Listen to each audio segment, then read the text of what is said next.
La question est connue. Pourquoi en ce jour de Pourim, jour de joie par excellence, nous ne lisons pas les psaumes heureux du Hallel, qui nous accompagnent dans toutes nos fêtes, depuis Pessah jusqu'à Rosh Chodesh, en passant par Shavuot, Sukkot et Hanouka? Le Talmud déjà, il y a près de 2000 ans, s'était déjà interrogé sur la raison de l'absence du Hallel. Pourquoi les sages de la Grande Assemblée n'ont-ils pas institué de le reciter? Et le Talmud va répondre que même si à l'époque nous avons été sauvés des menaces de Haman et de son complice Achashverosh, Assuérus en français, jusqu'à aujourd'hui, nous sommes encore à la merci de tant et tant d'ennemis du peuple d'Israël. De sorte que nous ne pouvons pas nous réjouir entièrement d'un miracle passé, alors que nous sommes encore menacés. L'histoire contemporaine du peuple d'Israël démontre malheureusement la justesse de cette explication. À Purim, nous sommes heureux, mais avec malgré tout une certaine boule au ventre pour le présent, même si nous sommes convaincus de l'issue heureuse de notre histoire. Mais il existe une autre réponse à cette absence du Hallel proposée par nos sages, consistant à dire que la lecture de la Megillah, le récit du miracle de Purim, étant elle-même une récitation du Hallel.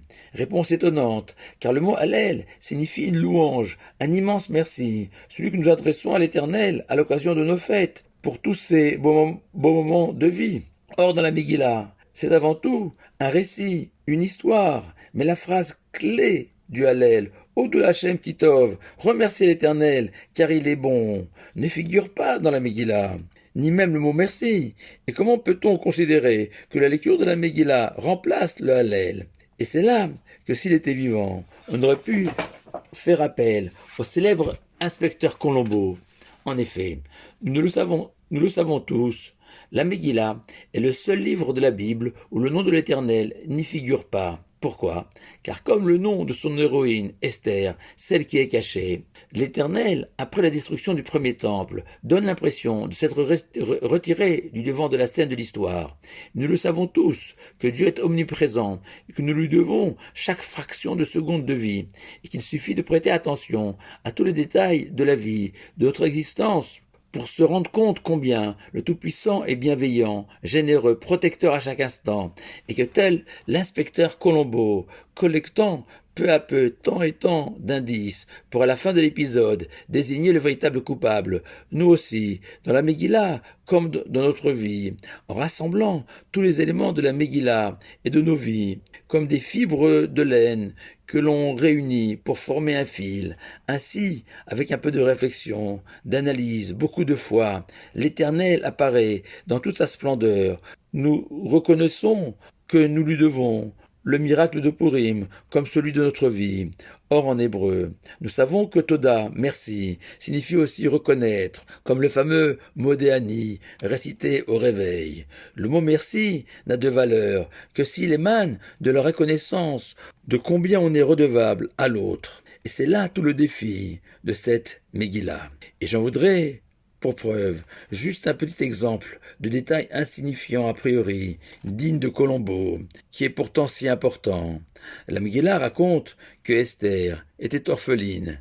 Pire, le Talmud rajoute, en se fondant sur des anomalies apparentes du récit, que peu après sa conception, le père de Esther est mort, et qu'à sa naissance, sa maman est morte en couche.